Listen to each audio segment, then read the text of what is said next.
श्रीराम ମୁଁ ସୁଶୀଲ କୁମାର ମଲ୍ଲିକ। ଦେଖନ୍ତୁ ପ୍ରଥମତଃ ହେଉଛି ମର୍ଯ୍ୟାଦା ପୁରୁଷ ଶ୍ରୀରାମଚନ୍ଦ୍ରଙ୍କର ଆମର ପ୍ରତ୍ୟେକ ବର୍ଷ ଭଳି ଏ ବର୍ଷ ବି ଧୁମଧାମରେ ପାଳନ କରିଛୁ। ଆମର ଆଜି 3 ଦିନର ପୂଜା ଏଠି ଥିଲା। ଆଜି ଶେଷ ଦିନ ଶ୍ରୀରାମ ଲାଲା ନଗର ପରିକ୍ରମା କରି ହଜାର ହଜାର ରାମ ଭକ୍ତଙ୍କ ଦ୍ୱାରା ନଗର ପରିକ୍ରମା କରିକି ଆସିକି ଚାନ୍ଦମା ପଡ଼ିଆରେ ପହଞ୍ଚିଛନ୍ତି। ଏଣୁ ଆଜି ପୁରା ସହର ରାମ ନାମରେ ଅପମାନ ହେଲା।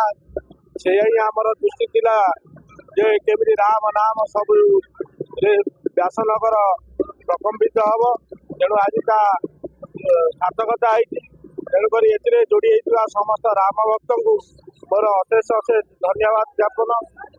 ତେଣୁ ଏହିପରି ସମସ୍ତେ ରାମ ନାମକୁ ଅନୁସରଣ କରି ତାଙ୍କ ମାର୍ଗଦର୍ଶନ ହୁଅନ୍ତୁ। ଆଜିକା ଯୁବପିଢ଼ି ଯେଉଁ ପଥଭ୍ରଷ୍ଟ ହେଉଛନ୍ତି ସେ ରାମକୁ ଚନ୍ଦ୍ରକୁ ଅନୁସରଣ କରି ତାଙ୍କରି ମାର୍ଗଦର୍ଶନ କରିବା ପାଇଁ ଆମେ ନିବେଦନ କରୁଛୁ। ଜୟ ଶ୍ରୀରାମ। ଜୟ ଶ୍ରୀରାମ। जय श्रीराम। मु बादल नायक, राष्ट्रीय बजरंग दल केन्द्रापड़ा विभाग संयोग दायित्व अच्छी। आज व्यासनगर प्रभु रामलीला को पूजा एवं आज सहर परिक्रमा है गोटे भल प्रयास है। प्रथम रामलीला पूजा विधि जो व्यासनगर होउची सारा भारत वर्ष रे होउची एवं ओडिशा रे प्रत्येक जिले में होउची। प्रथम हबार जो कथा होउची रामलीला होउचंती प्रथम राष्ट्रवादी। प्रथम राष्ट्र को प्राधान्य देइथिबारु आज आज जो 3 वर्ष जो ना 3 दिन है जो व्यासनगर हवा ऑल ओवर भारत वर्ष हवा प्रत्येक जिले में हवा आर मुख्य उद्देश्य होउची शोईथिबा समाज को जागृत करने ये गोटे बड़ प्रयास।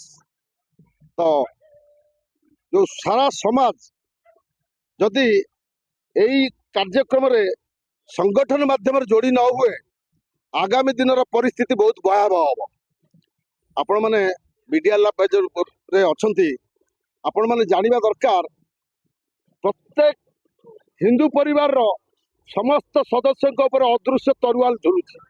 जदि से संगठन माध्यम एकजुट न हुए आगामी जो योजना अच्छी मुसलमान और ख्रिस्टियान मानकर पुनश्च देश 1000 वर्ष पराधीन हम से वर्तमान जदि युवपीढ़ी जो जागृत न हुए पुनश्च देश पराधीन हम। आउ हिंदू मानकर देश भारत वर्ष छड़ा अलग कौटी जो देश ना आम मान स्थान भारत वर्ष छड़ा अलग कौटी भाव स्थान पाइबा नहीं। जदि आम एकजुट न हुए जो समस्या आसो आगामी पीढ़ी को आम कौन कैफत दवा।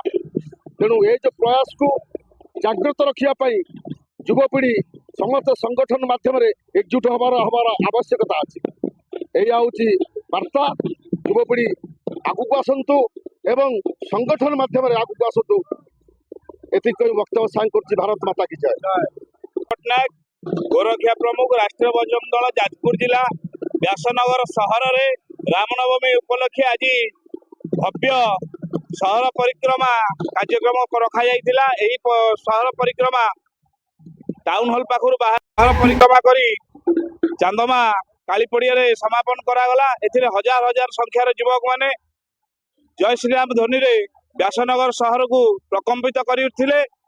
ए यात्रार मूल लक्ष्य उद्देश्य होची प्रभु रामंक मार्ग रे मार्गदर्शित करबा युव समाज को एवं प्रभु रामंक पथरे अनुसरण करबा ए यात्रार मूल लक्ष्य एवं उद्देश्य। मुना श्री अरविंद दास राष्ट्रीय बजरंग दल पूर्व प्रांत संपादक अच्छी। सारा जाजपुर जिला तो प्रत्येक रामनवमी समय शोभायात्रा हुए। आज व्यासनगर रे शोभायात्रा कार्यक्रम थिला।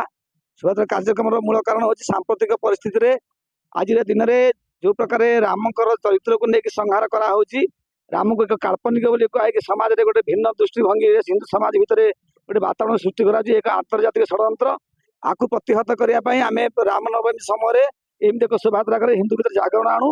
हिंदू राम चरित्र राम उपदेश रामकर जो प्रकार राजा थिला बेले जो प्रकार काम थिला ता प्रति आकर्षित हूँ। हिंदू समाज जानू हिंदू सचेतन हो।